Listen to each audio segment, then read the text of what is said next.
Hablar de las fallas de Valencia es hablar de historia, tradición, color y multitudes almas llenas de alegría por ver y conocer los tesoros falleros de Valencia. La verdad es que da gusto ver Valencia llena de colorido y este ambiente fallero que es verdaderamente único. Dicen que el corazón de un valenciano o valenciana tiene un pequeño hueco para las fallas.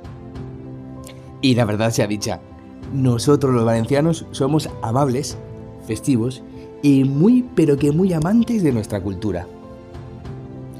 Cuando viene algún familiar o amigo de fuera de Valencia, enseguida nos lo llevamos a ver fallas y a comer un buen chocolate con buñuelos. Oye, no os asustéis, las multitudes en los días principales de fallas es completamente normal. ¿Sabías que las fallas de Valencia son patrimonio de la humanidad?